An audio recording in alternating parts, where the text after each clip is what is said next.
you there? Okay.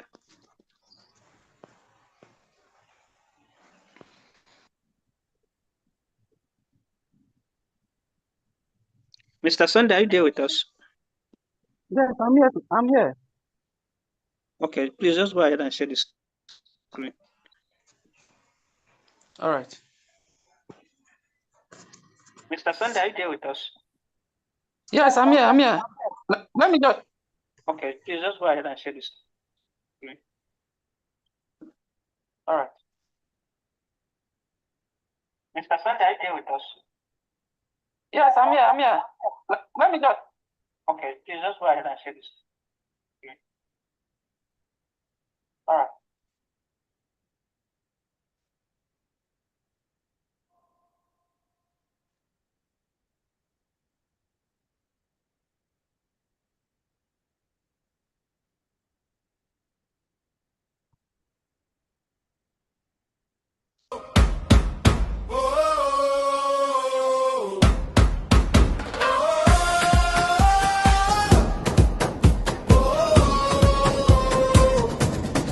From the north to the south, from the east to the west, and Nigerian youths are rising, standing strong among the best.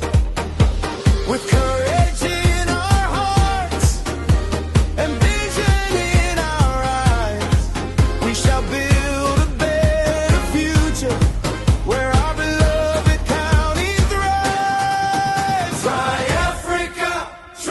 Africa, youth united we shall stand, with honor and with dignity, building up our motherland. Forward, forward, never falling, we shall answer duty's call. Try African youths together, hope and strength for one and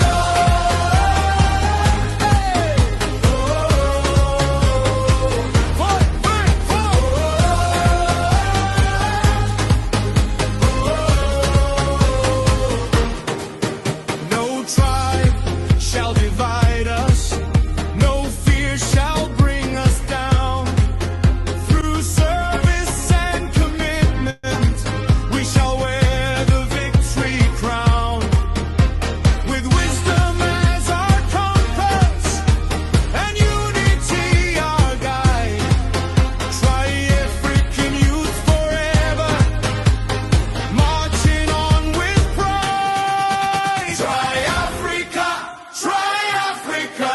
youth united we shall stand, with honor and with dignity, building up our motherland.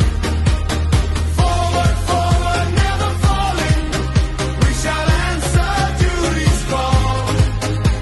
Try African youth together, hope and strength for one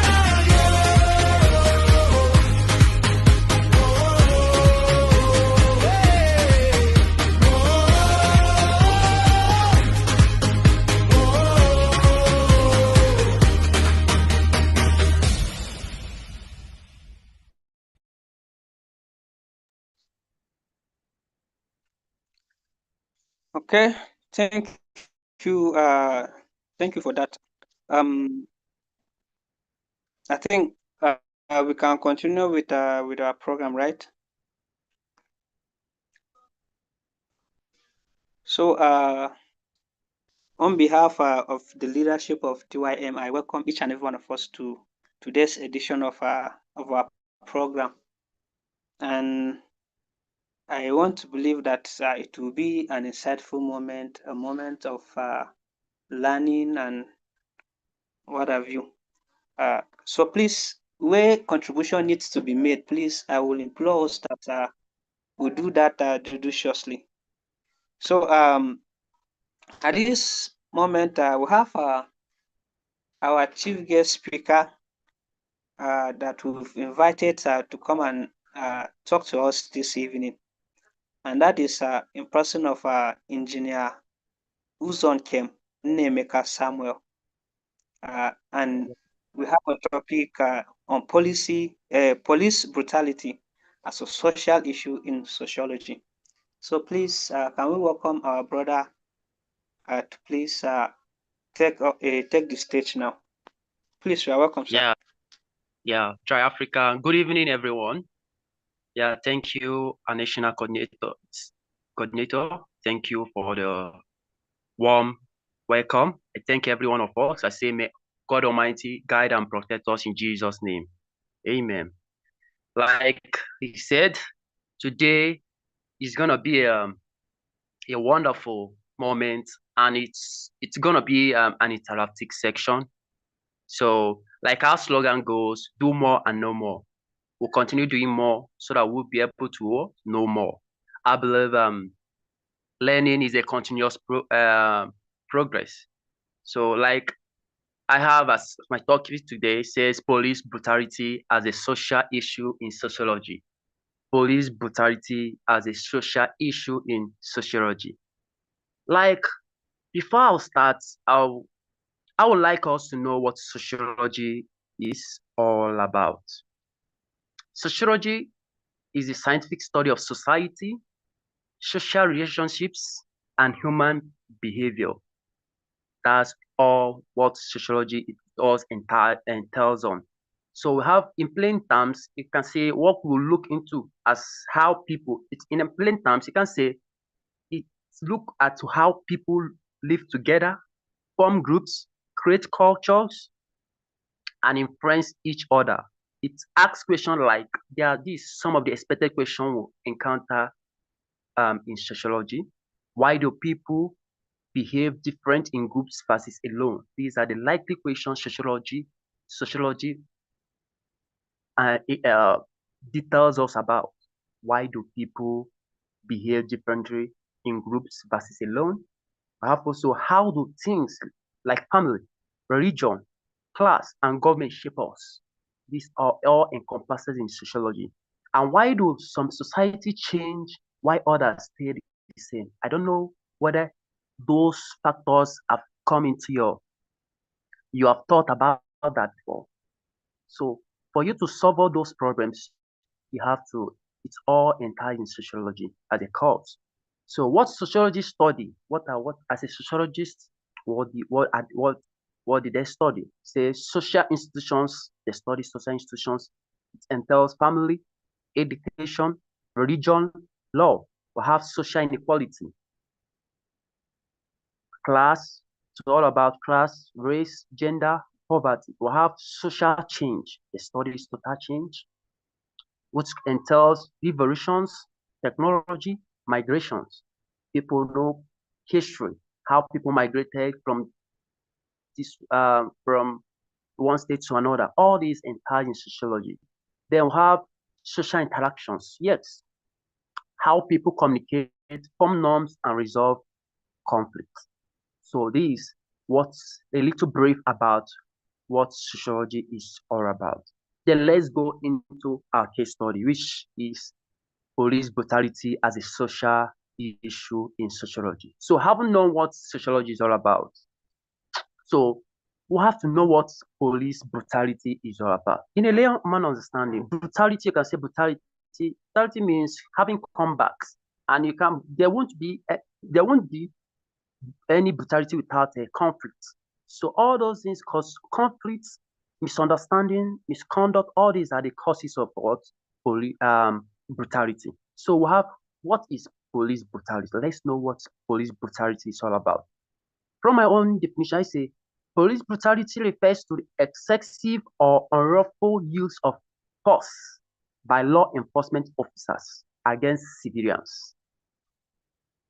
Unlawful use of force by law enforcement officers against civilians. So in police brutality, it's all about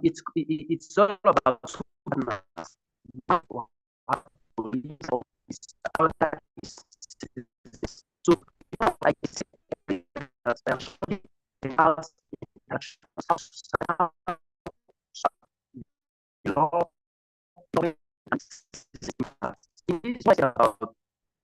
definition refers to the excessive unlawful use of by law enforcement officers against citizens. So, for sociology to for police brutality, it has to be.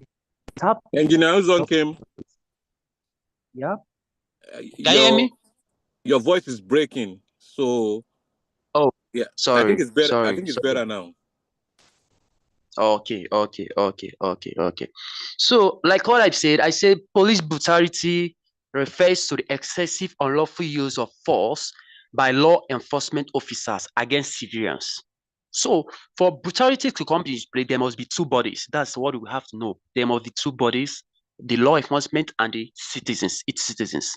It includes physical assault, extrajudicial killings, torture, and abuse of power. And this is common in our localities, in our states, and in our nation, Nigeria.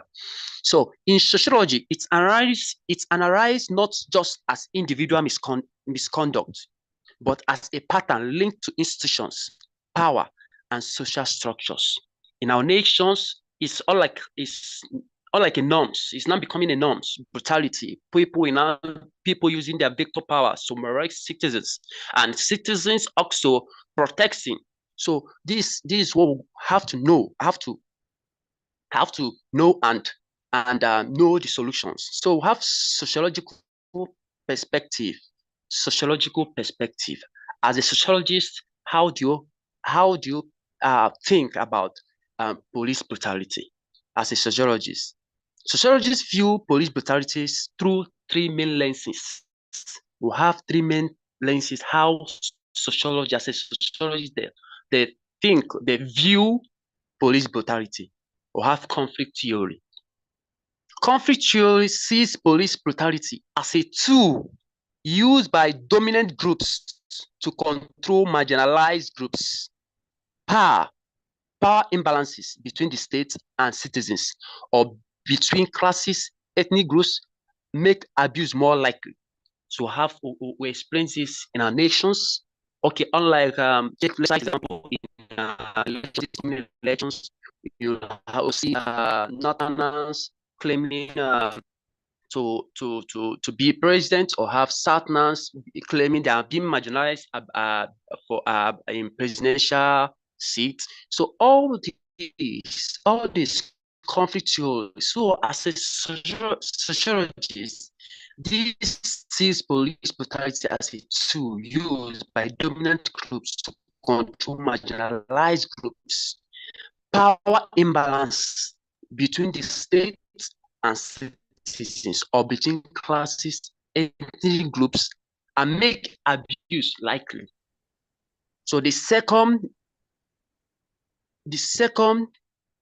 point, how they view police brutality, is symbolic interactionalism.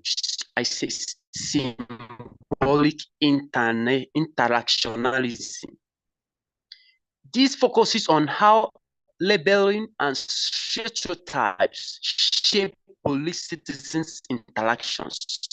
Example, profiling based on race, class, or appearance can escalate encounters.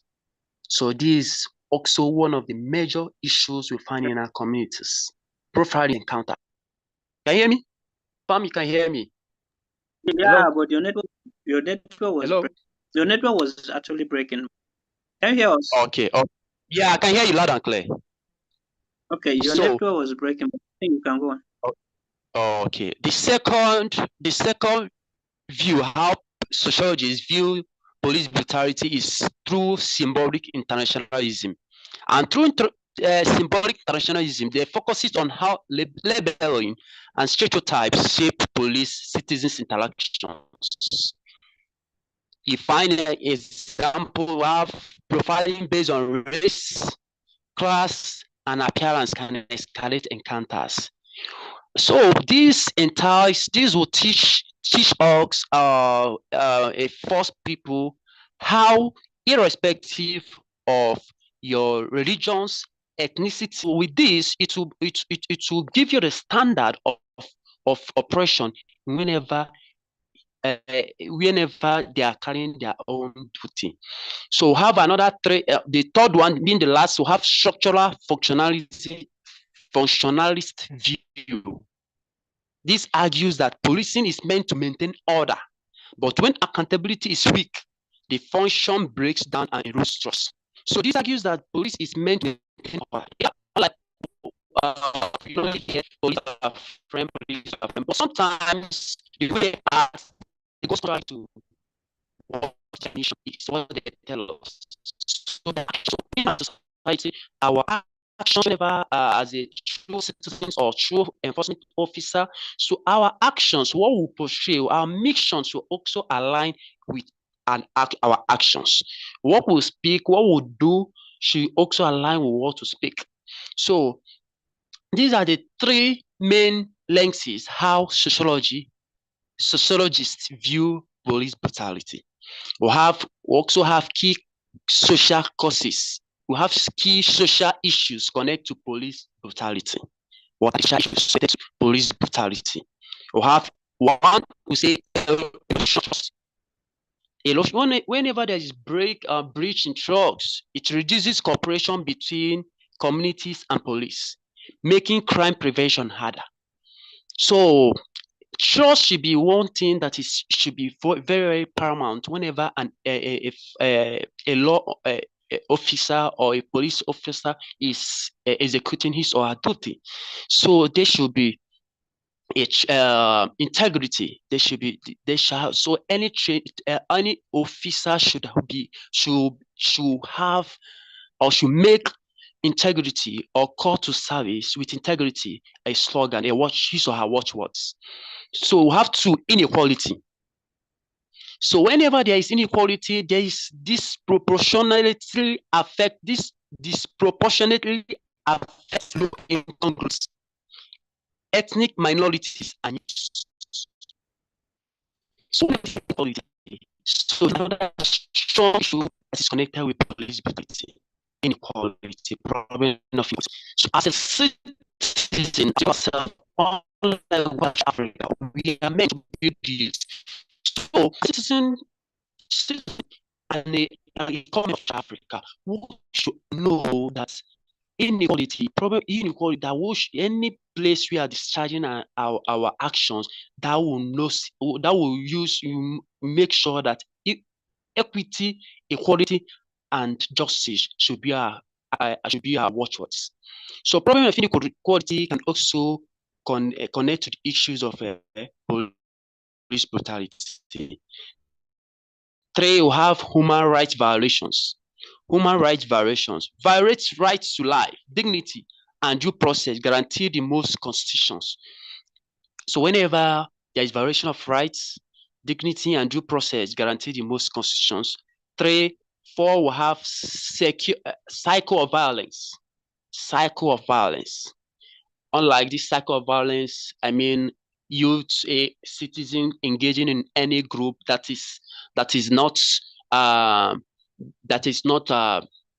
along the constitution guiding our state or community, wherever we are in our localities. So cycle of violence. Cycle of violence has another strong issues. Unlike, let me give you an example, belonging or engaging in cultism or cultism, yes. So all these, engaging yourself in all this can also be connected to police brutality, because whenever a God group or they have any court gathering, the government are of the duty to send a police officer to go and investigate what is going on, and this might cause police brutality. Then we have mental health and trauma. Victims and communities experience fear, anxiety, long-term psychological effects. So whenever there is in any society that the officers or the law enforcement officers are not treating their citizens fair enough and not fair enough, this might trigger fear, anxiety, and long-term psychological effects. Like, let me cite this, what happened, in Izago. There is they tagged it. I saw in news they tagged IPOP versus government. So from there I saw that the news have it that many citizen houses got burned, and all this causes many people left their villages because of all this. So in a situation whereby the forces or the force police officers or the force officers are not fair enough to their citizens, it causes fear. People start with fear, anxiety, and a long-term psychological effects. We have causes commonly identifying what are the causes. Like we have been hearing police brutality, you have treated about issues connected with police brutality. Then we have to know the causes common, identify what are the causes of police brutality. We have one, weak accountability and oversight mechanism. Weak accountability and oversight mechanism. In any situation or in any office where a citizen is operating or working, you have to maintain strong accountability. You have to be accountable in whatever you're doing. And there should be no oversight mechanism. You have to respect the rules and regulations guiding our nation or the organization you find yourself in. We have to inadequate training on the escalation and human rights. We find ourselves in elections that citizens, some of the police officers are not trained about human rights. Some of the officers. So I'm expecting that our forces they should start mandating training among the officers on human rights, and even among the citizens. We have institutions. Some of the institutions are also training citizens or students on human rights. So inadequate training on the escalation and human rights is also a strong causes commonly found in police brutality. 3, organizational culture. Organizational culture that protects misconduct. Organizational culture that protects misconduct. We found ourselves, the nation we have some of the organizations that promote misconduct, like what I said, like issue of occultism, cultism. Some of all those things, they'll promote misconduct. So all these, in a community or in a locality where this occultism or occultic group are rampant, you have found it causes, these are the commonly cause of this police brutality, because government are meant to protect its environment. So all these causes police brutality. 4, have social inequality. So the social inequality is a situation whereby there's social inequality. People are not treated equally. No, it is also among a strong factor in social as a cause of police brutality.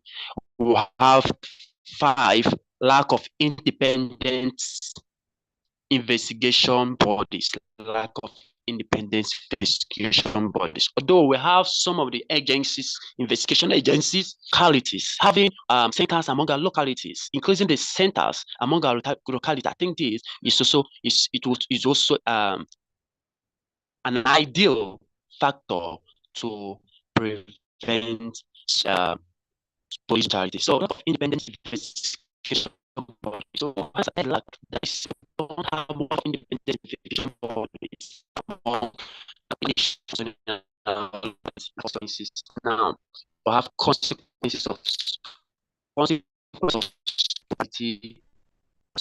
consequences in a country, in a nation, or a society where police brutality is a consequence. This is like the likely things of severe consequences after that.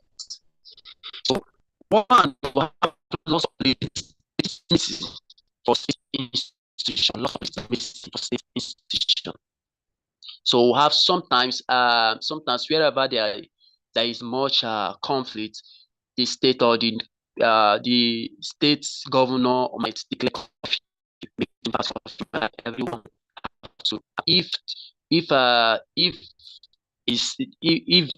thing arises, there might be it might trigger another actions by our president. So these are the consequences. 2, increase social unrest and protest movements. So whenever there is social police brutality, it increases social unrest and protest movement. You see like what we do see in our nations, people agitating, protesting, like issue of NSAS who or witness NSAS, because citizens have been complaining, many people have been complaining, be victimized by the force police officers, which their work are meant to protect the rights of our citizens, but going contrary to their work, their duty. So all these also consequences. What we'll see. 3, we have economic costs from loss, our lawyers tend to hijack the process, which affect the economic factor. From have lost productivity, so have in a locality that is playing a high rate of crime, there is also loss of productivity. Whereby things are damaged, properties are damaged. So all these things tends to cause or to lose productivity and community distrust. Because in a situation whereby, like, let's start the issue of Boko Haram state, you find out that people there is high rate of migration. People tends to move away from that state because of insecurity. So these are the causes of brutality. So also the last, you have normalization of violence as a means of conflict resolution. So in a situation whereby there is police brutality is common, people tend to normalize violence as a means of conflict resolution, which is very, very terrible and very, very bad in our society. So we also have possible sociological solutions. What are the solutions? We have treated the consequences in our society. Now we want to talk about possible sociological solutions. What are the solutions? What are the solutions to curb insecurity, to curb police brutality in our nations, in our country, in our localities? What are the possible solutions? We have institutional reform. In our institutions, we have to reform, amend when needs. So institutional reform, independent oversight, body cameras, transparent disciplinary process. Whenever there's a breach in law, everyone should receive the same punishment. Nepotism has been in a high rate in our country. So institutional reform, which will curb favoritism or nepotism, which will generally to curb corruption. So 2, we have community policing.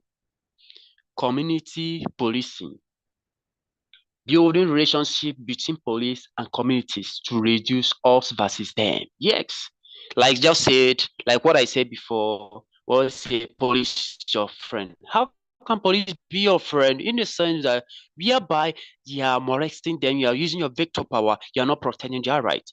So police force, they should build relationship between police and community. This will curb police brutality. Like last year, I think I've gotten an invitation whereby police, I think the state's division fixing a seminar, an interactive section, police and citizens. So I witnessed it. I was there. Everybody was like it was an interactive section. So with this with this seminar on there will be sensitization, and citizens will know that police are their friends. So community policing is also necessary to build relationship between police and communities, which will reduce us versus them. 3, we'll have education and training, human rights, bias reduction, de-escalation training for officers. So this should be training for officers and also citizens learning human rights in their institution or in their schools. 4, we have legal reform. This should have to do with our law enforcement officers, lawyers, so there should be legal reforms. Clearer laws on use of force and consequences for violations. So everybody both citizens should be treated equally when it comes to legal rights. So clearer laws on use of force and consequences for violations. Lastly, we have public participation, society monitoring and reporting mechanism, policy, public participations. Yes, there should be public participation. Everyone should know that should always have in mind that police security is everyone's duty. That police is everyone's duty. Security is everyone's duty. That whenever you find illegal movement or localities in your society, you have to report. It's not my concern. No, you have to report. So public participation is a stronger means as a solution to police brutality. So in my conclusion, I would say police brutality is more than isolated act of violence. In sociology, it's understood as a social issue rooted in power, inequality, and institutional failure. Addressing it requires structural reforms, accountability, and rebuilding trust between state and citizens. Thank you, and God bless. Thank you. Thank you, and God bless. Hello? Yes, Hello? sir. We are with you, sir. Okay. Yeah. Thank you for that wonderful presentation, Mr. Samuel. So this is Thank time you. for questions. So I don't know if there is anyone that has a question in regards to what Mr. Samuel has spoken to us this evening. Please, is there any person with a question or a contribution? Is there anyone? You can please indicate by raising up your hand.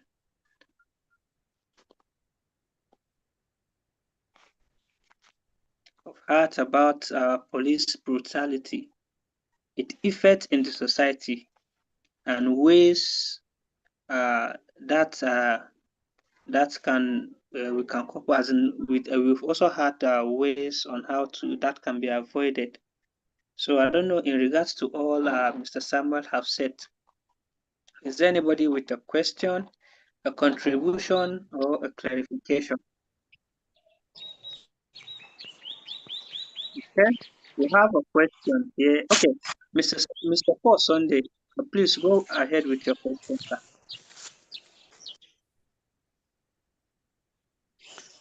Yeah, good evening, everyone, our nationals and our states and all members duly observed. I just want to ask a question about this police brutality. Please, our honorable speaker, you said well But what is the best approach that we Nigerians can use to end this police brutality in our society? Because I base in Delta, I'm talking right away from Delta State. So, and we know what happened few weeks ago in Delta State. So please, what is the best approach to end this police brutality? Even there's one that surfaced online saying he's going to shoot anybody that did this, even the IG will do that. So this threat is much on the citizens of this country. So please, Mr. Speaker, tell us the best approach we can use to end this police brutality. Thank you. Yeah, thank you. Like I said earlier,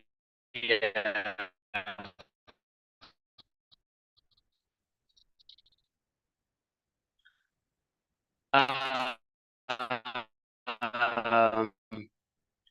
we have legal reforms, in our legal judiciary is now so what, like I said, legal reforms.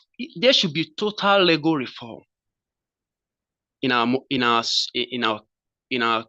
country, legal reform, because you find out that even if sometimes we'll find out that even if there is a case, you'll find out that even if the victim or the offender, you find out that whenever they go to court, even the victim might even be described as the victim, as the offender, because what is happening? What it cause? The cause is because money, love of money. So I think in our legal reforms, they should secretary is not everyone that is meant to anchor such seat. It's not everyone, because like I said, many are called fear chosen. There should be total screening, total scrutiny in our legal officer, among our legal officers and legal practitioners. Clearer stating of laws, so that even if someone wants to use his resources to what should I say, to maneuver any case, like, so that they should state that any legal practitioner that go against the law, there should be total offense. That she or she should take his bear the consequences. So another one also is we citizens will have to belong, will have to protect ourselves. It's not only police or you have to protect yourself. Security is everyone's business. Security is everyone's business. If you see something, say something. If you see something, say something. And another one is our force, police force, government should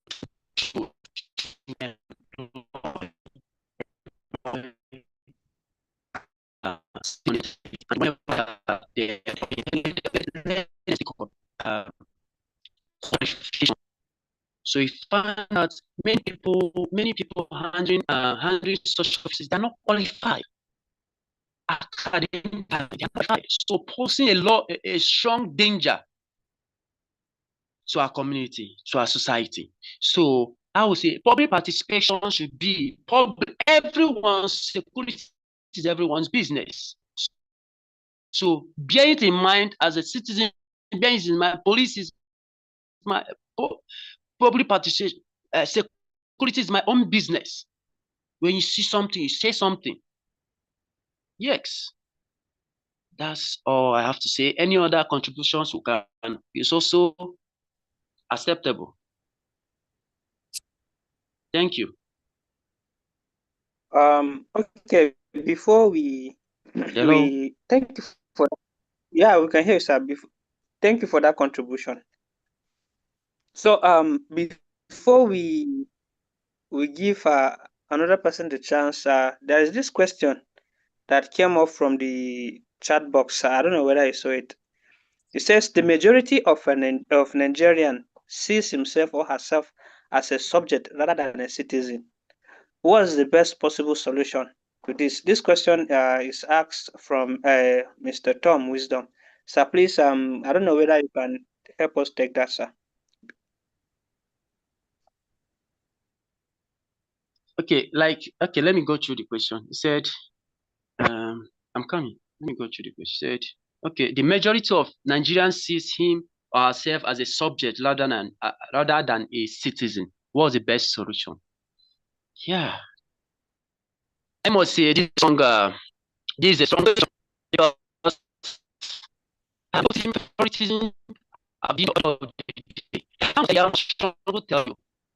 Majority of legal practitioners that shown that are sound that anchored on integrity that are anchored on integrity find out that they don't, in terms of wealth, they don't acquire wealth. But you see those engaging in illegal practicing or illegal reforms, they are the one making money because they have seen themselves they have seen legal form as a means to extort money, and that's why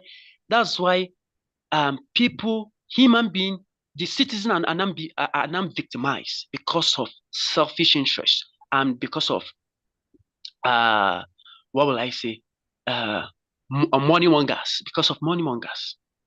So what we need to do, what we need to keep doing is also sensitization. I think keep sensitization, because I think, like what I said the previous time I attended webinar, police they had the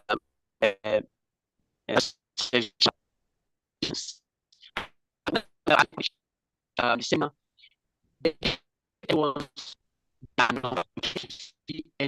any wrong thing that you should report. So I think there's social media are having some of the police numbers where you can report any abuse or any misconduct. So what I'm saying, like what happened, like what he cited happened, that citizens are being victimized.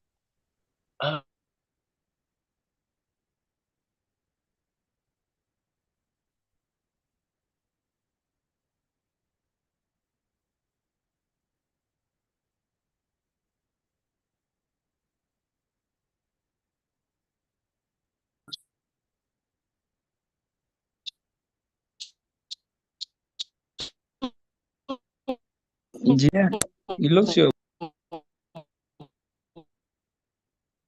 leadership.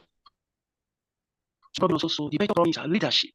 So I'm advising each and every one of us as a true to Africa to make sure that you have your voters card, you go and get your voters card. I think with this, we'll know the rightful person that will protect its citizen, that has the interest of its citizen first. So I think we'll make our voice to be heard. With our voters card, we'll do extremely, we'll speak our minds. Thank you. Thank you. Okay, thank you for that contribution, Mr. Samuel. We have 4 hands here. So let's give our president the room to ask his question. Please, sir, you can ask your question, sir. Thank you so much, Engineer Ozong Kim Samuel. We are really blessed having you to educate us and enlighten us about socialism, sociology, and the topic that we have for today. I just have one comment and two. Let me just put it in like 3 contributions. So the first contribution is what Paul Sunday was asking: how do we deal with police brutality, and what can citizens do? And it's very, very simple. It's just to join Tri-Africa Youth Movement. That's what you need to do. And if you carry our ID, very soon we're going to be issuing a digital copy of our ID to those who are very active. We start with that, and also the membership ID and the membership acceptance letter. So you just need to belong to a progressive and a serious-minded organization like Tri-African Youth Movement. I can tell you that you are protected anywhere in Nigeria if you are a member of Tri-African Youth Movement. And our visionary, Pastor Itwai Ighodalo, stressed that point when we had a meeting with him the last weekend, that he cannot have an organization where members are not protected. That a lot of people don't even know the benefits of that they will get, they will enjoy if they are a member of Tri-African Youth Movements. And I'm here to say it now that nowhere in that country, Nigeria, that your rights would be trampled upon or abused or violated if you're a member of Tri-African Youth Movement. So we have to make sure that we raise our head high. We are not troublemakers. We are not going to break the law. We are not going to run foul of the law, but nobody is going to trample on our rights as well. So that has to be made clear. My second contribution is just to paraphrase some of the solutions that has been given by Engineer Samuel, and that is recruitment. He didn't really stress that enough when he was talking about the solutions. Recruitment plays a very, very major part of this thing. Even the police, do they do enough background checks to know who is joining the force?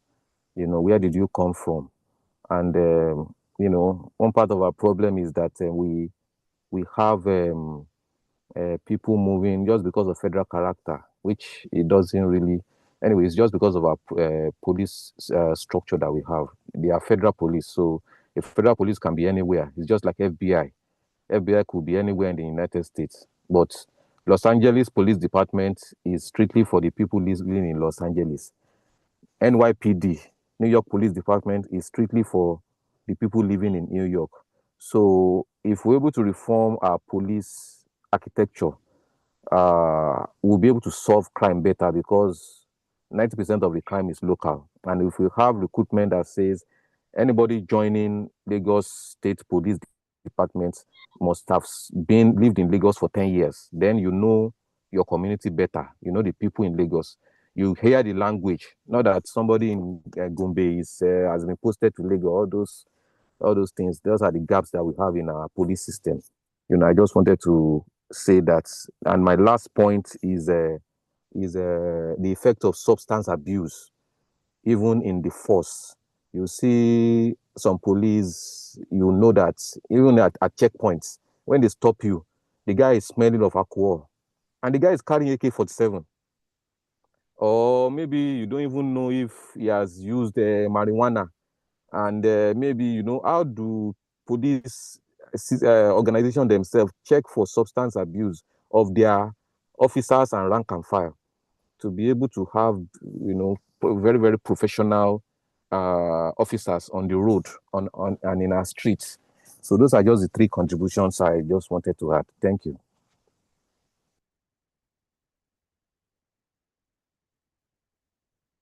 Okay, thank you, sir. Thank you for your contribution, sir. We have Mr. Abubakar Yusuf. Your hand has been up for quite some time now. Sorry. Please, Okay, can you go ahead Mr. with Mark. your floor? Okay, Mr. Mark, thank you very much for this opportunity, and I thank our guests for the insightful contributions. But then, what I wanted to say, Mr. Harry virtually said maybe half, let me say. But then I just wanted to call on the attention of our youths, mostly youths that are from the South region. police brutality has always, been the headlights, the headlines of the South regions. But what I want to advise here is, youth should be responsible, and they should know that our country is inside so many problems. Just like what Mr. Harry said, our police officers, used to have substance abuse. They are not. They are even addicted to it. Not that they are used to. They are addicted to substance abuse. You see a police officer carrying an assaulted rifle, and then he has drank alcohol, or maybe he has smoked, or maybe he has had some substance abuse. So, for you as a citizen who is what is happening in the country, you have to take charge, of your rights. You know your right already, but don't try to, be stubborn on the field where you see an officer who his mind is not stable and he can do anything to you. You understand? So you have to take it easy. And then I call on the youth also to, be careful with what is going on. You have to be, let me say, you have to follow the rules. You have to follow the rules and regulation in your own state.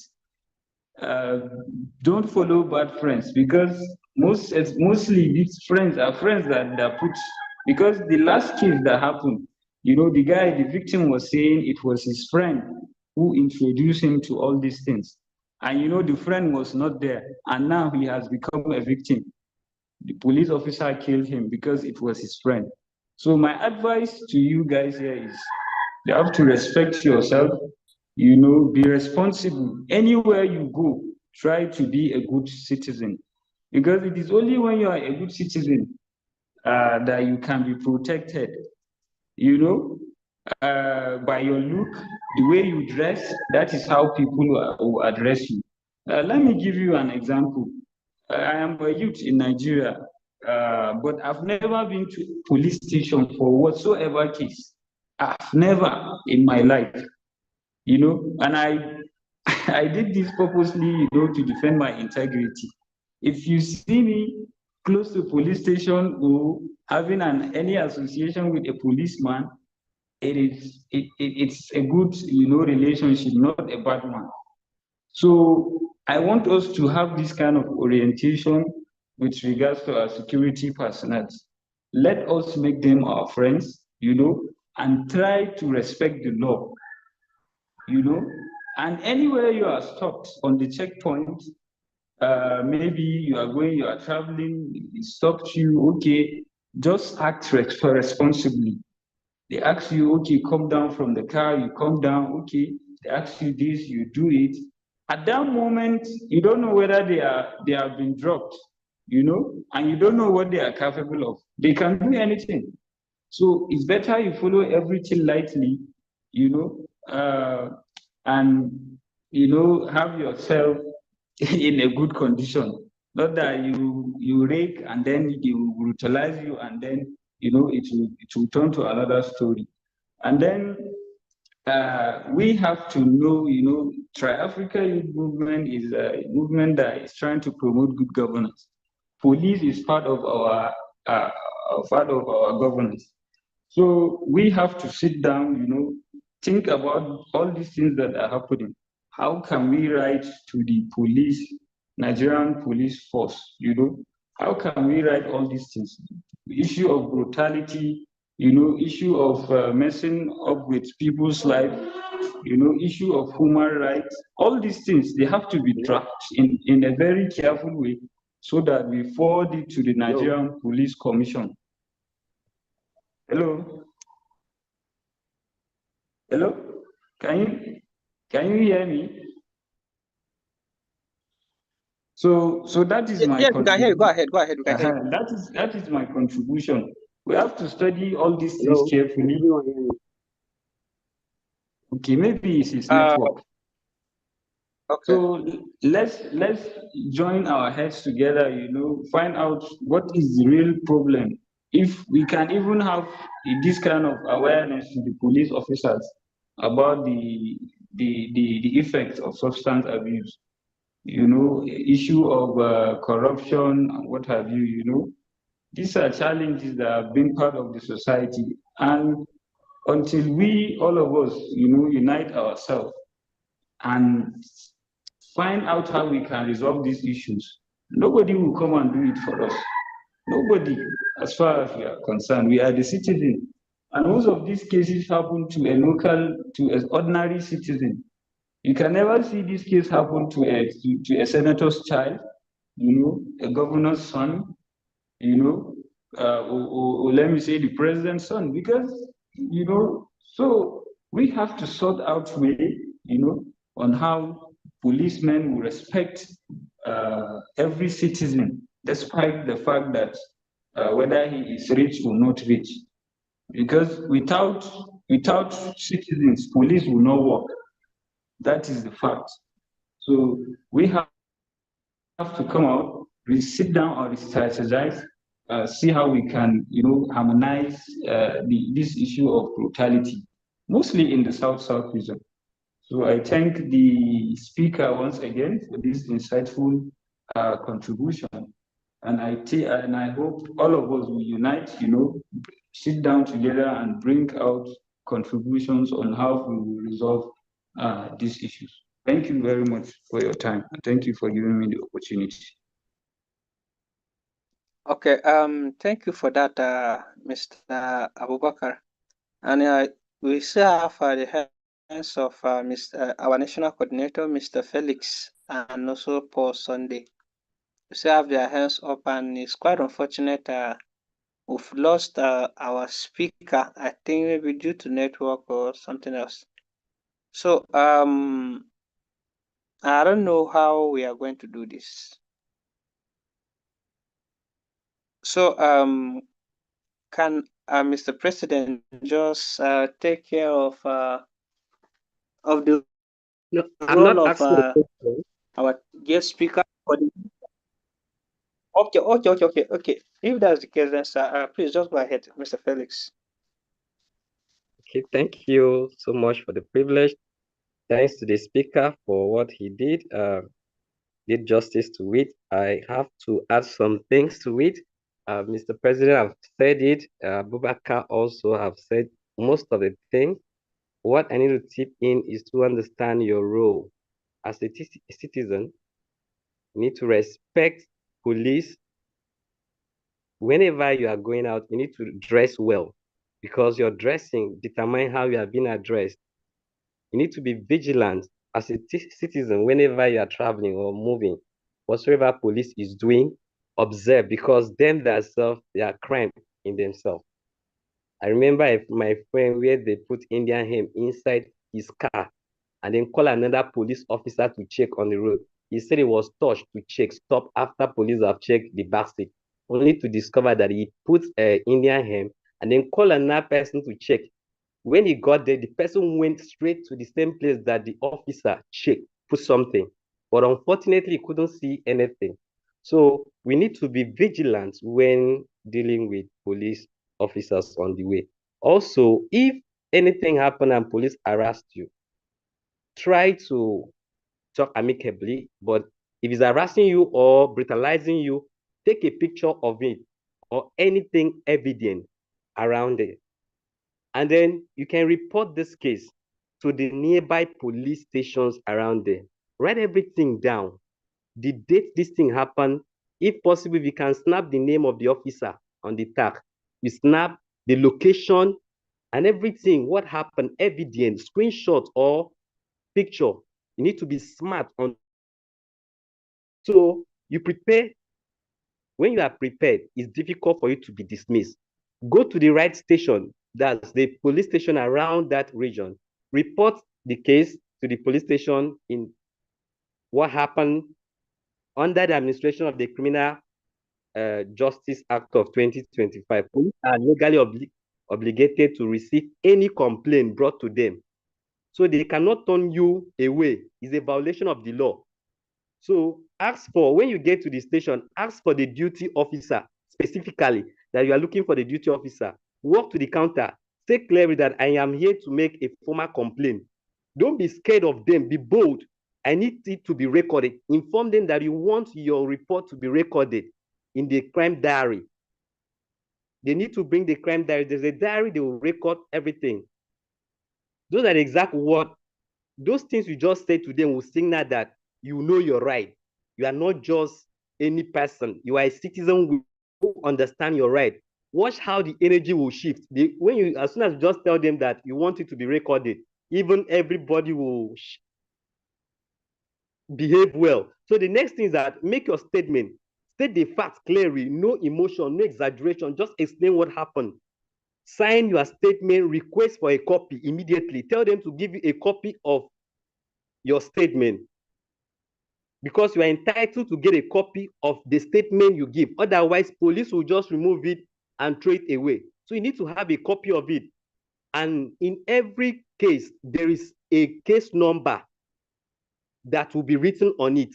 So you ask them to give you a case number, show you your case number. If they don't give you, just snap it. Use your phone and snap the case number of that report. It is a legal proof that you have a complaint. Otherwise, you did not go there.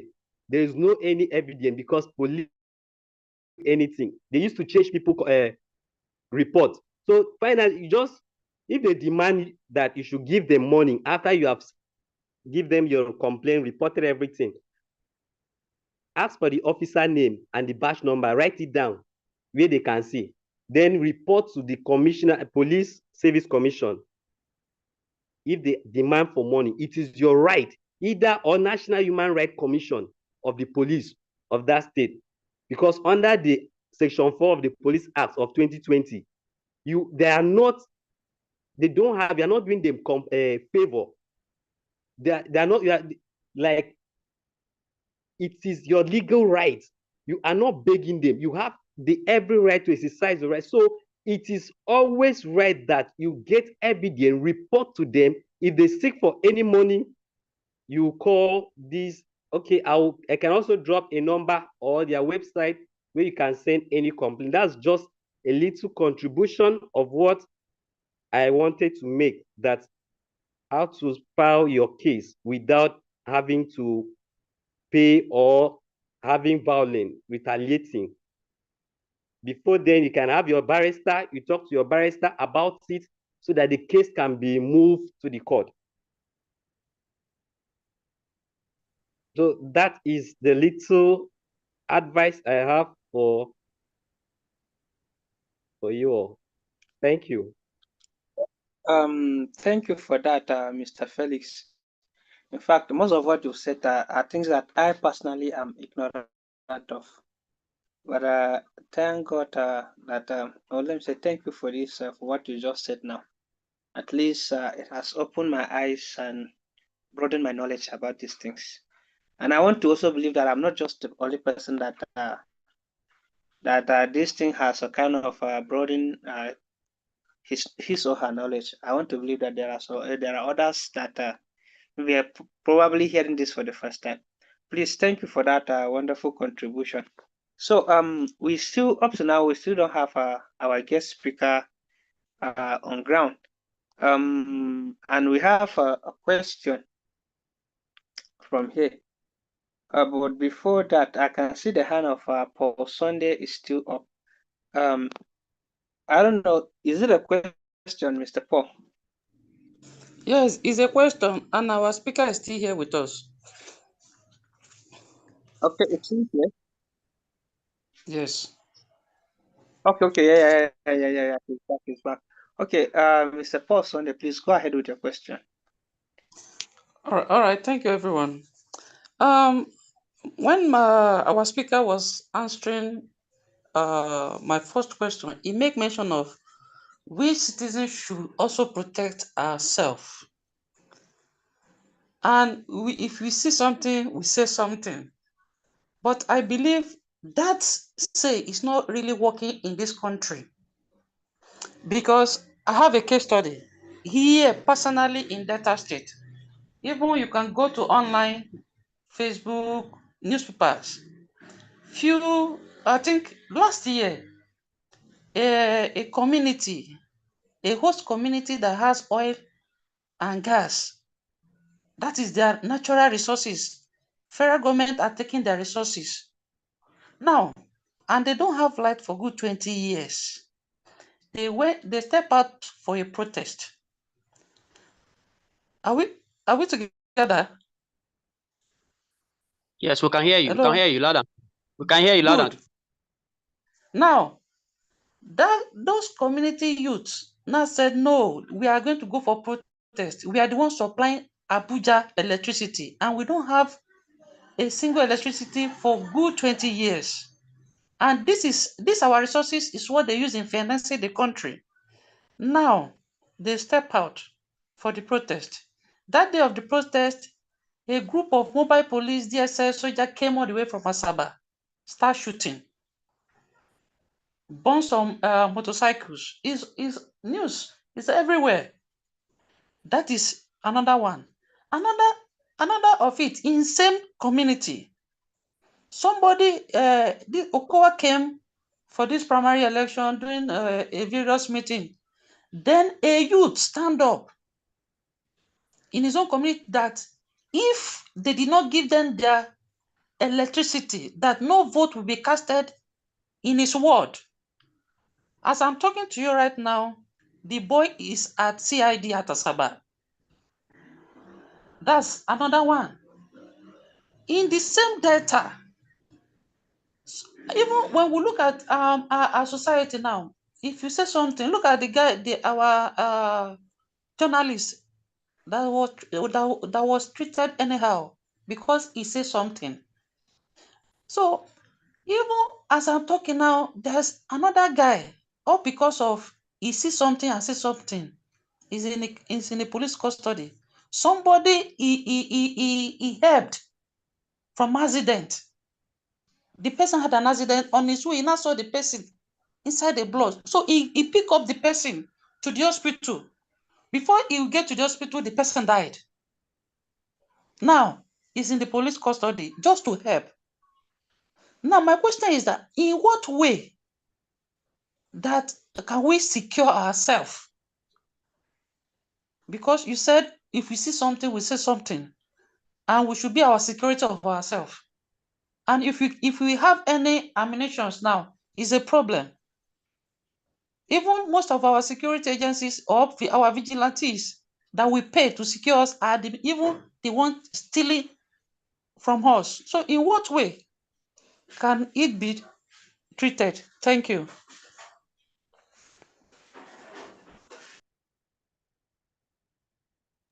Okay, we have our guest speaker. Please, sir. Mr. Samuel, can you please handle the question Mr. Paul just asked? I think I saw. Can I answer the ones I saw on the Let me just entering now because let me. Oh, wow. Okay. The one I saw on the chat. Let me. I think. It said. Let me. I'm coming. Mr. Samuel. If I can hear you. I can hear you. Someone said something like, what do you have to do when one is brutalized? Hello? Yeah, can Hello? you hear me? Can you hear me?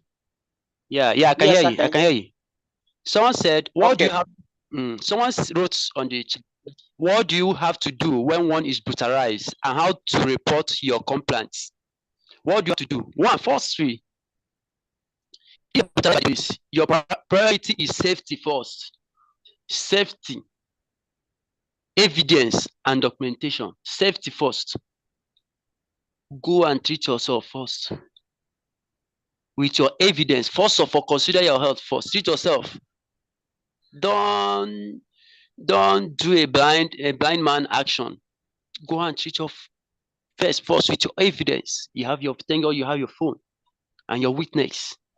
Go and treat your first. Get help. Do you understand? So here is what to do step by step. Get safe and get medical help. That's what I said. Treat yourself.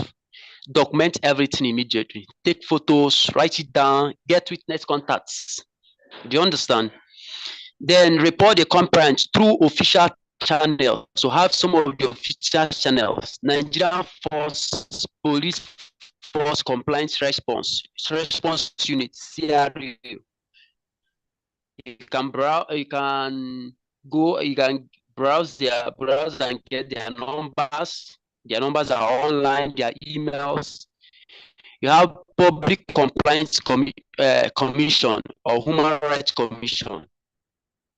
You can get their numbers and call. You have divisional police headquarters. File a formal complaint at the station not involved in the incident. Ask for a complaint number or receipt. Yes. Then if you know that among our legal practitioners, but you have to do any steps you are doing, you have to back it up with prayers. Then make sure you are keeping copies and follow up. Yes. Then get support. Yeah, that's all I have to say. Yes. Then I also have another said, how can you sensitize? How do you think we can do as a citizen to sensitize the police because they are emotional and unstable as well? Yes. The emotional unstable, yes. You know, some of exposing themselves, check someone, police exposing themselves from morning, being on the sun. Yes, sometimes they may be stressed. And sometimes their salary structure might not be encouraged, might not be friendly enough to them. So you know what we all experience on transits when we see them. So some of those things might contribute to mental disorder, and sometimes whenever there is mental, it might affect their reasoning. Whenever they are being stressed, it might affect their reasoning. So in abroad, things are not done that way. I think there should be normal time someone should work. He or she should go and take rest. But here now, we are not maintaining standards. That's our problem. So another thing, you have to acknowledge their stress and humanity. They are human, irrespective of their actions. They are also human. So use training and education channels. Yes, training and education channels. Partner with NGOs. You as a citizen can bring up an NGO that's strictly on police education, human rights education. Yes, sensitization. You sensitize, yes.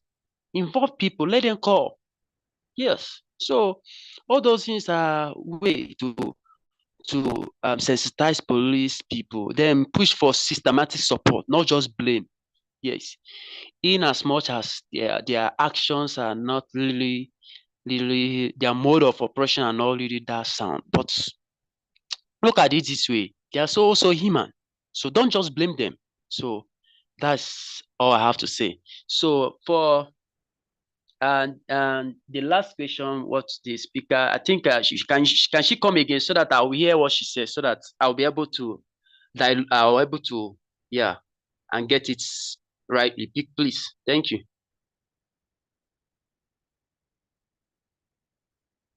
Okay, Mr. Paul. Hello. Yeah, Mr. Paul, are you with us? Yes, I'm here. I think if you find the question you asked, Please. Can you please say it again so that you get you? Okay. How can we secure ourselves when most of our securities are the ones stealing from us citizens? And you also talk about if you see something, you say something. And I said it's not really working in this country because there are a lot of things happening. Even most of our youth are in the police custody, all because they see something and say something. And I started a case study of a guy that said, in his own word, there will not be vote unless they gave them their social amenities, e.g., electricity.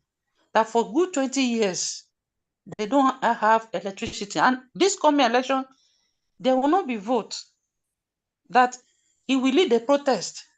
That there will not be vote in his own word, all because there's no electricity.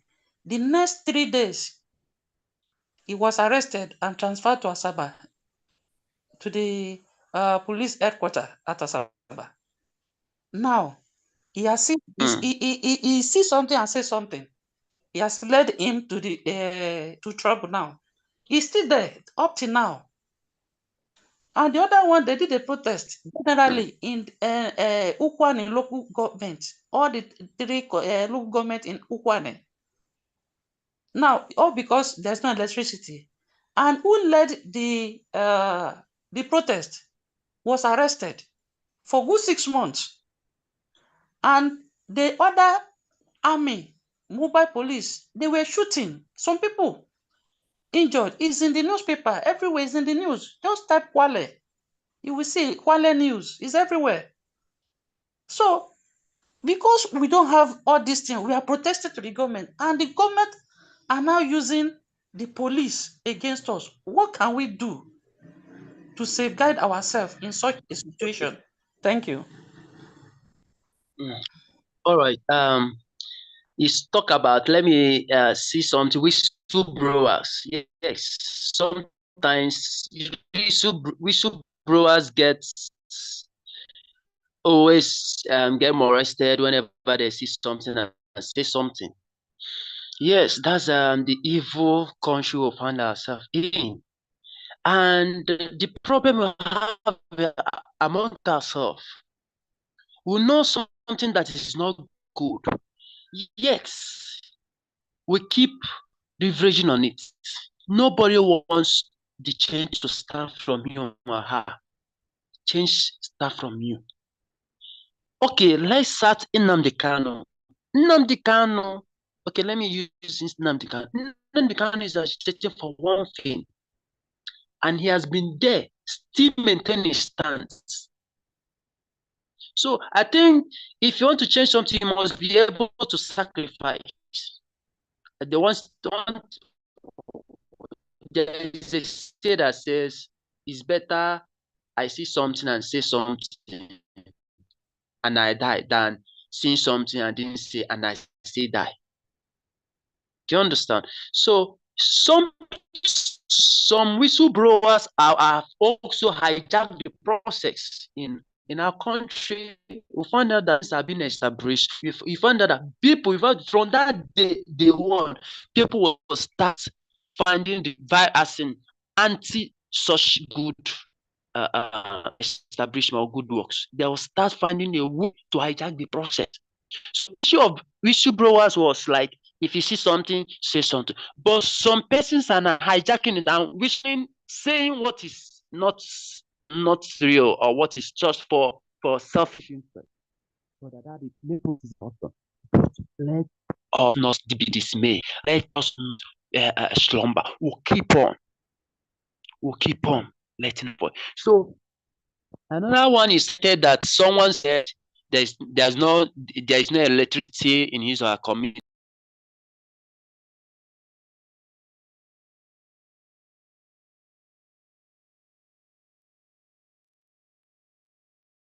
Hello, Mr. Speaker, are you with us? It seems we've lost your voice.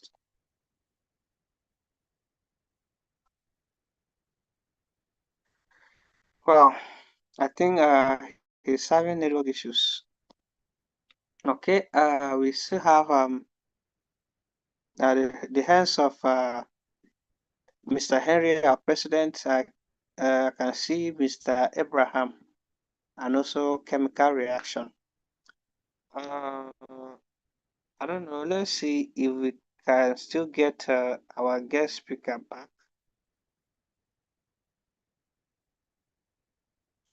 Oh, Mr. President, please. I don't know if it is a question you want to ask or a contribution. Maybe we can just go ahead with that, sir. Yeah, it's a contribution. Yeah. So okay, sir, please. Yeah. So we have to also keep in mind that the town hall that we hold every Friday is being organized by the region. So we have in attendance the DNC. Oh, he has left. I think he was here before. Mr. Ugo. Yeah. So we have to always, put them in the notice of the organizers so that they will be able to also be part of the moderation of the event. So I just wanted to say that.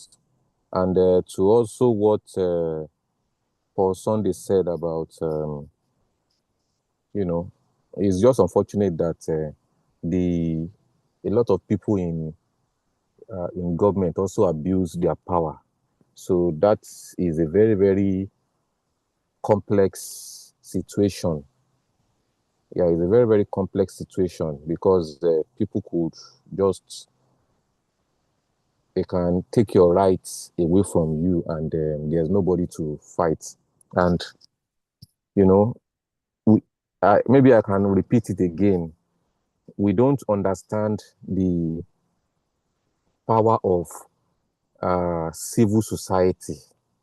Maybe we don't understand it. That is why we have not said it as part of the solution. The power of the civil society, which Tri-African youth movement is part of a civil society organization. And I've said it that joining the youth movement or getting more people to join the youth movement or getting more people to be active in the youth movement also has its benefits. You know why? Because when you do something alone, it's difficult. Doing something alone, you are just stressing yourself. That's why even God said, He wanted to give man somebody that will help him. That is to acknowledge the power of 2, 3, 4, 1 million, 20 million, 1 billion. China today is what they are because of the power of number. So we have to put it at the back of our mind that when you are in a group, when you are in a team, you can do much more than when you are just alone. And that is why we have to take civil society activities, we have to take it more seriously. It's going to benefit us. It's going to benefit our loved ones. Thank you.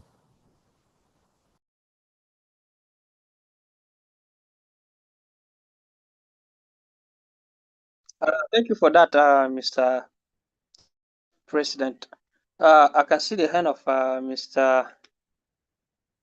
Of chemical reaction. Sorry, I don't know the name, but based on what I'm seeing here. So sorry, chemical reaction. Can you go ahead? All right. Thank you all. Good evening to everyone. This is Mr. Lucky Olise, Secretary to Delta State. Yes, keenly I've been listening to what everyone has been talking, saying in regard to police brutality in Nigeria. Yes, to be frank, yes, most of us here we've spoken well. We've talked more on the issue of what is happening in Nigeria in regard to how police brutalize their citizens. Now, but the issue of police brutality in Nigeria is not something to cope easily. We're just setting up digs, trying to educate them. No, because if you check, police brutality is just one of the sectors. Police is one of the sectors in Nigeria. All the sectors in Nigeria are what corrupt. They are fully corrupt. So trying to even rectify police brutality, the rest sectors they are still bad. The evil are still there. Yes, because if you check police, they act with impunity, and majority of them that act with this impunity, they are fully backed up by government. Yes, the senators, the governor, House of Assembly member, they have these police as their boys. Now, these their boys who have police officers act with so much impunity. Look at what happened in my state, Delta State. I can clearly say that that guy, he might come out soonest. They might release him soonest because one man or the other, one top man in the position is backing him up. So talking about police brutality, I don't think we can easily curtail it. I don't think we can easily solve such issue if the government are bad. Yes, the only thing to solve such problem is to put an end to bad government. Because once the government is good, when we have a listening government, we have a listening president, we have House of Assembly who are listening to their citizens. Yes, we are running a perfect democracy. All these things will fall into places. Nigeria will go where? You see, police is just one of those parts that is evil. Yes, where we have evil eggs. Yes, there are many good police there. I'm not saying that all the police are, but yeah, we have many good police. But the few bad ones among them, they will continue to be. No matter how we report them out, trying to put it, they are still there because they are being sponsored by the top guys in government. They are sponsored by this top government official. They can easily release them. Yes, no matter what they do, they go free. Yes, they act with impunity. They will tell you that you can't do them anything. You get me? Yes. So you see, in Nigeria, to curtail such issue, we should try everything possible to what? Remove the bad egg from government generally. Because if you check, it's not just about police. Is it the health sector that is good? Or the education sector? Which sector is okay in Nigeria? Which sector is even perfect in Nigeria? Police is just one of them. Yes, the first, just one of them. The brutalizing citizen, you see that most of these police, after everything, after 1 month, 2 months, everything fall down. You will hear from them again. You will hear that story again. That story will die a natural death. Because what? Most times, if you check Nigeria, we easily forget in Nigeria. Nigerian youth, we are the set of people that easily forget. If you check most of all these brutalized issue, how many of us will go back to them? How many of us will remember, okay, that issue, that person that was brutalized that day, we are not talking anything about. Yeah, that's how Nigeria act. We are just people that just act based on what is happening presently. If you check that case of what happened in Delta State, that boy they shot dead. You see, after 2-3 months, that case might die a natural death. Yes, when somebody, Mr. Paul, was talking about yes in Kwale going for protest, start shooting a tear gas. Yes, I was part of those people. Yes, I escaped with my life. I escaped with my life there, if I should be sincere, because yes, government was attacking us, our government, and they were using the police to attack us. So when we say police are brutalizing the citizens, this is the government that are brutalizing the citizens. Because this police, if you check that guy that the police that do that shooting, check where deep, try to do an investigation. Say that one government official is behind the scene. Yes, maybe they're trying to even conceal a secret that the guy know. I don't want to talk much. I just want to say that the best way to do is for us to get our voters card and vote out bad government. We should educate our mothers, our brothers, our sisters, our people to vote out bad government. We should let our brother and sister know that we're collecting 5K and you voting bad government. That person have no right to complain tomorrow. If you collect 5K from anybody, 10K from somebody, go for any campaign and you vote in a bad government, yes, you have no right to complain when police brutalize you tomorrow. So please, that's the only point I have to hit here. Yeah, we should work on the people, educate them, and let them come out en masse, collect their voters card, vote for good government. Because when we have good government, everything will work fine. Thank you.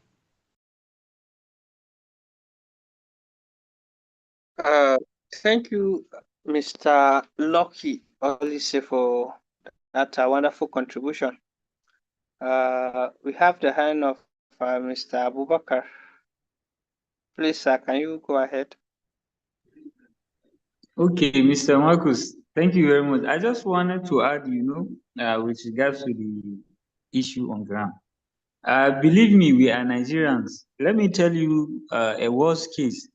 This is a real life story of something that happened, If you don't know what police are capable of in Nigeria, that is why you guys are just, But I've sat with people who had, this kind of real life experience with police officers. Police can actually, release an armed robber or a kidnapper from the cell, from the police custody. You can release it, exchange that, criminal with somebody who has committed, let me just say, a traffic offense, or somebody who has committed a drug abuse related offense. He will exchange with a very highly criminal, offender with that person. So this is the police. You ask people, what is happening here. You get to hear very bad stories of what has been happening. So believe me, what I'm advising our youth is that our government system has fallen, the system is not working. Believe me, no sector in Nigeria that is working for Nigerians. No sector. So what I will advise you is respect yourself, hold yourself accountable. Don't engage in anything fishy, anything that will make you become a criminal, either drugs drug-related crimes, uh, all these frauds crimes, all these Yahoo crimes. Don't ever engage yourself in. Be a good citizen. Try and find out, a meaningful way to earn your daily income, and just be responsible, because these people you see, they can do worse than what we are discussing here. You are talking about brutality. What if, let me tell you, there are people who have been killed, in exchange of, they will exchange their case with, highly profile criminals, and they will go on and kill them, and they will release the criminals. So these are the cases that have been happening in Nigeria, not even today or yesterday. It has been happening a long time ago, and nobody gets to hear all these kind of stories. So believe me, there are worse things happening in the police station, and this must stop. But what I want you to know here is, just be responsible. Dress very appropriately wherever you are. And we need to change the orientation of our, our kind of thinking with regards to security around us. If you are living in the south, okay, you said, okay, government has, is in charge of your resources as a citizen of Nigeria. You cannot benefit from your own community. Okay, it's a platform. You write to your governor or you write to your senator. This is the right platform. Like Tri-Africa, I heard somebody saying, people from the south, government have hijacked their own natural resources. They couldn't have access to so many things. So draft everything on a paper with a clear data and what have you. Then find people who can back you up. Submit it, confront the government, hold them accountable. Tell them, okay, you have done this to our community. We can't have access to good water. We can't have access to good roads. And then we are part of this community, and resources have been exploited in our community, and you are not doing anything. Hold your senators, hold your House of Reps, hold your governors accountable. Not that you go out to do protests, and in the process of doing protests, police will just shoot one or two people among the protesters. So we have to be very, very careful. That is what I'm trying to say. These people, when you see somebody with gun, even if you don't want to respect that person, respect the gun, because that gun can just take your life. So know what you are doing. Anybody you see with an assaulted rifle, that rifle is an agent of death. It can kill you. And the person in charge of that rifle, you don't know his state of mind. So you have to respect yourself, even if you are not guilty on that right spot, but try to control yourself, be responsible, respect the officer on duty, so that he will allow you to go. But not that you see somebody with gun and you'll be raking, you'll be doing all this, you'll be bragging, say you know your right, blah, blah, blah, which is very wrong. Talk to them friendly and just know how to escape their own, this kind of brutality. So that is my own another contribution for the meeting tonight. Thank you very much. Thank you for that, Mr. Yusuf. Just to add to that, I just want to ask a question.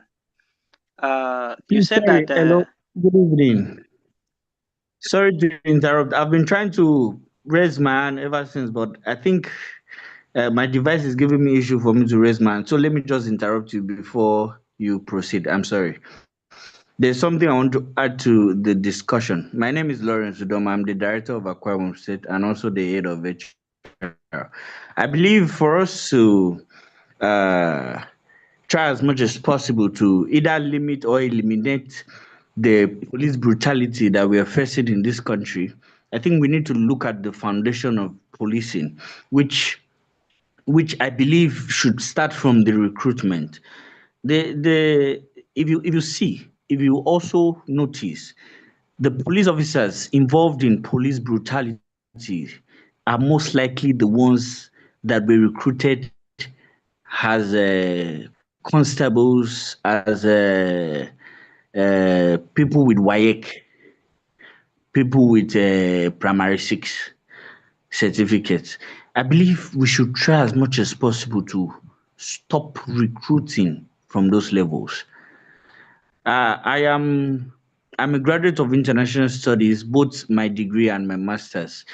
I can tell you for a fact that there is no way, as an educated person, I'm going to, in a public space, pull out my rifle, cock it, and shoot someone who is tied up behind, sitting down on the floor, begging for his life, and shoot the person.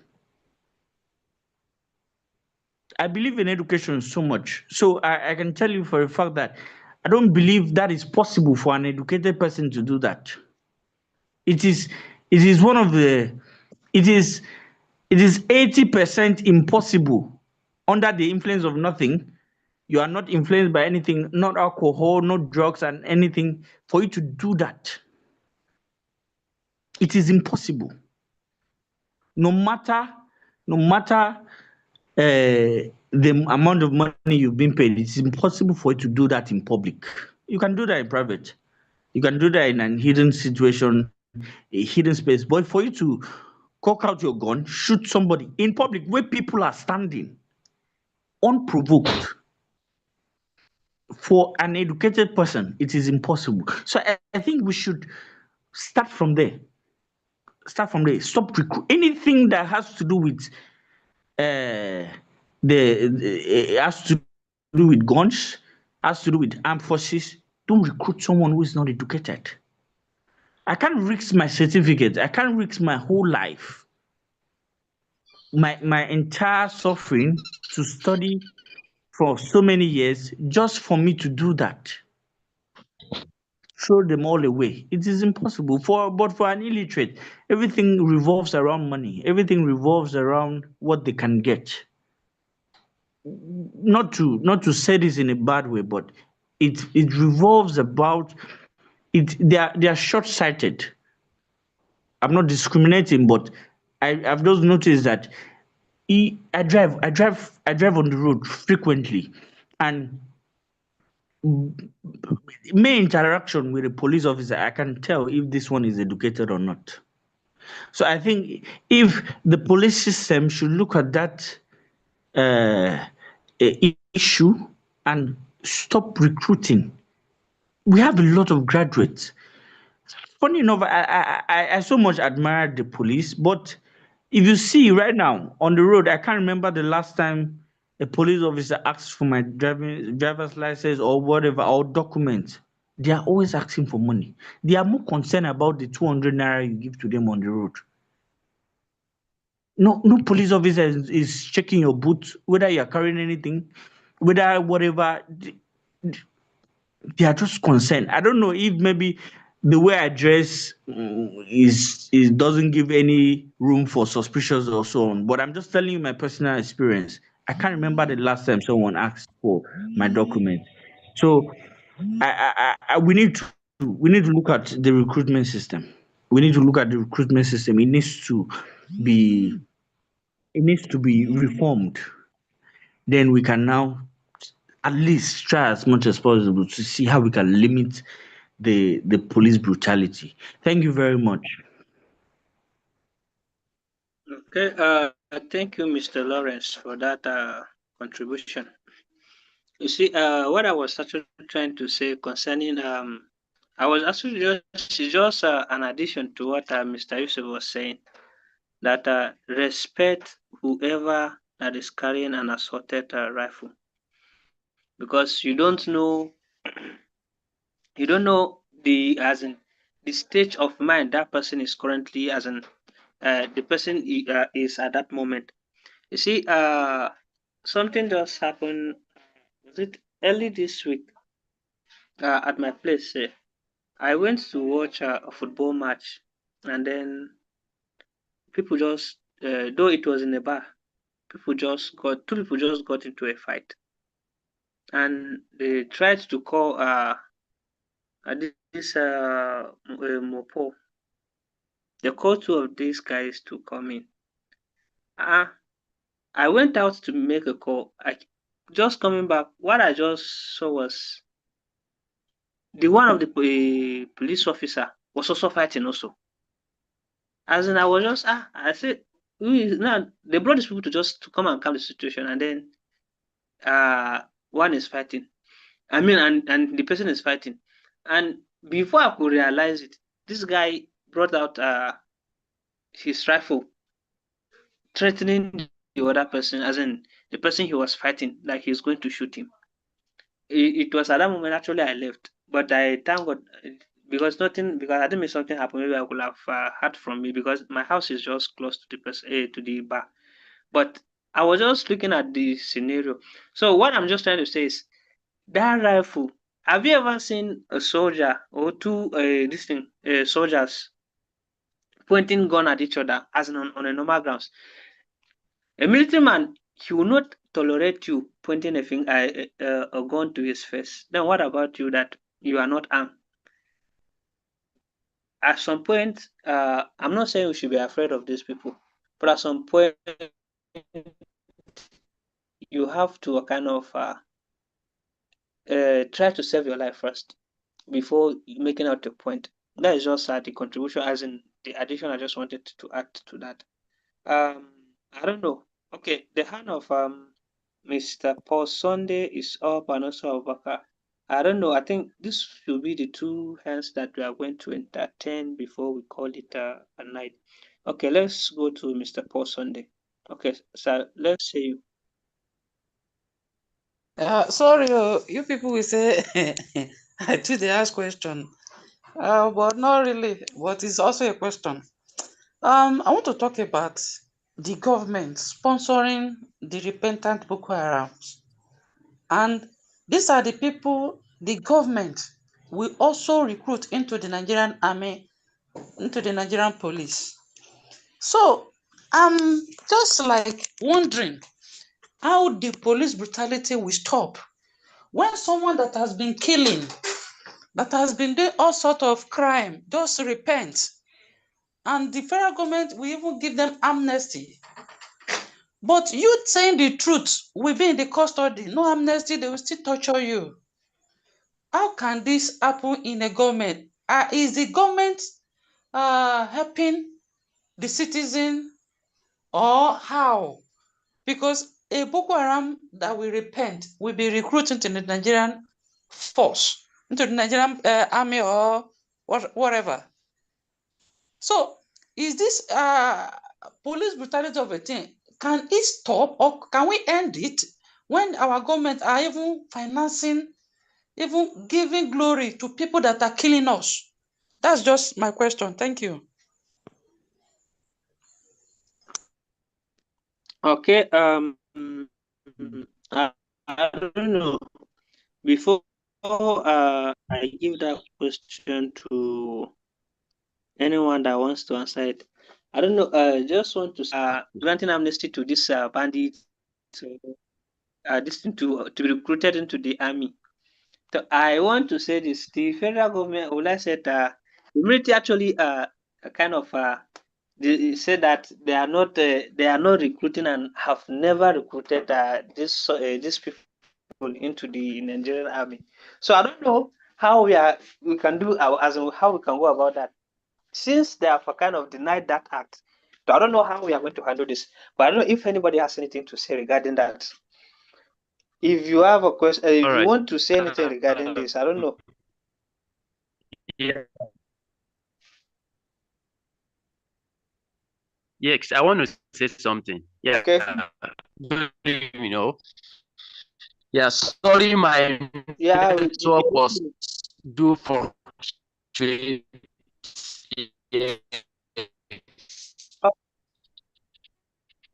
Hello, So, Mr. Samuel, your line is still breaking. the truth is, I think our country is about to collapse.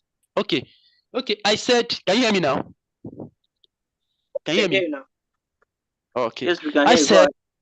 Yeah, I said, sorry to say this, our country is totally in a mess, about to collapse, if not collapse. So what I'm saying is just that, like what she said, reviving someone that I've been into, as in taking lives, I've seen is normal, ends me how he. But the truth is just that some of our politicians are the sponsors of all these terrorism. All these terrorists are being sponsored, are being maneuvered, are being architectured by some of our politicians. Do you understand?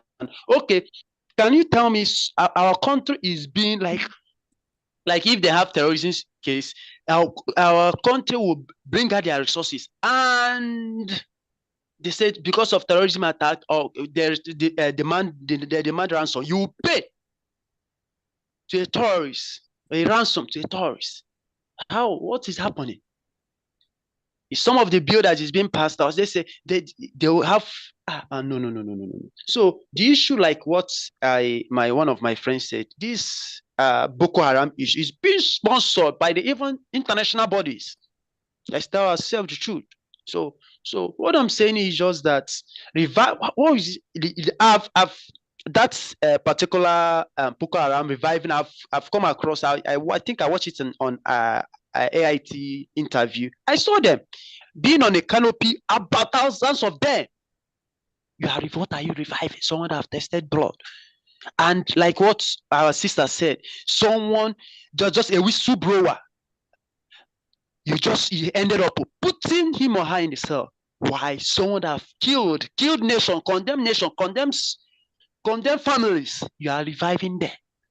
After everything, you are granted freedom, you are giving them freedom. Someone asks question then, how come if you give them freedom, how come are you sure that they won't return back to their? They said, that the kind of training they undergo is a top notch. Well, we deceiving. It's how time Nigerians should. Right? I thank God for this program, Tri-Africa. Tri-Africa, if you can raise our voice and talk to a nation, I think our nation will become a better place. If you can stand with one voice. Thank you. That's all I have to say. I think everybody's enjoying this, my topic. Thank you for the enjoyment. Thank you. All right. Thank you. Thank you, Mr. Samuel. Please, Mr. Harry, our president, please, your hand has been up. Can you go ahead, sir? Yeah, so I think our time is fast spent. We are supposed to close like 2 minutes ago, if I'm not mistaken, by 7:30. We should, but maybe this will be my closing remark. I just want to encourage us. I'll still say the same thing I said earlier about organization, about working together, about forming a team, collaborating with yourself. Don't be alone. I'll still repeat it because I've not seen anybody say anything like that on this group. I've been the only one that has been saying it. And I'm talking from experience. And that was what even motivated me to start this movement. Working together. Don't just be alone. Organize yourself at the local government. You start from your family. Organize your family. If you're married, organize your family. If you're not married, be a positive thinker in your larger family. In your street, be a responsible citizen. Try as much as possible to avoid trouble. Improve yourself every time in every way you can. Join a positive thinking association, just like most of you have done now. Organize at the local government. If you can take a shot at the local government administration, I encourage each and every one of us to do that, or the state, for those that want to do partisan politics at the state level, at the federal government level. It is just about organization. The team that you're able to collaborate with, those your friends. Most of us have meeting ourselves for the first time. We've become almost talking every day. That's how to build a society. People with like minds working together. Then we are able to coordinate ourselves, have so much membership that are going to join. Then we can change our society. That is the only practical way to change all these problems we have been complaining about. Boko Haram joining the military, military killing the innocent people, police brutalizing innocent people, people stealing from the government. There are no schools that we can call that you can get any knowledge from. Our hospitals are like mortuaries. All this problem will start by us organizing ourselves bit by bit, organizing ourselves, working together. Then we have a shot at changing all these ills that we are seeing in our society. Thank you so much, particularly the guest speaker that has come to this town hall meeting today, Mr. Uzong Kem. Samuel, we really appreciate you for joining us and giving your knowledge to us today. I want to thank the Southeast coordinator, Mr. Ugochukwu, for organizing this. I want to thank my national youth coordinator, Mr. Marcos, for all these good works that you have been doing. We are not taking it for granted. I also want to thank our national coordinator and every other member of the National Executive Council. Let me check those who are still present so that I cover. My Vice President, Abubakar, Mr. Olem, the DNC for North Central, Madam Fatima, thank you so much for joining. Our organizing secretary, our powerful national secretary, Malam Sagir, Mr. Paul Sunday, thank you so much. Mr. Kanti from Kano, my good friend from Kaduna, and my HR, Mr. Lawrence Udoma. Thank you so much for joining, and we just keep encouraging ourselves to do more. Like I said, we are weak when we are just one, but we will move mountain when we are in group. Thank you so much, and have a blessed rest of the week and a very good and pleasant weekend. Thank you so much, and God bless. Okay. Thank you, Mr. President, for that wonderful closing remark. And at this junction, I want to say, because when the father has given the closing remark, I don't think if anybody is supposed to be given the right to talk again. So from my own end here, I said thank you thank you to everyone for making it possible to come for this week's town hall meeting. And on that regard, I will say good night to everyone, and thank you. So see you next week. All right, Mr. Marcus, thank you very much for your time and your host tonight. Thank you very much. Thank you, Mr. Yusuf. Yeah, you're welcome.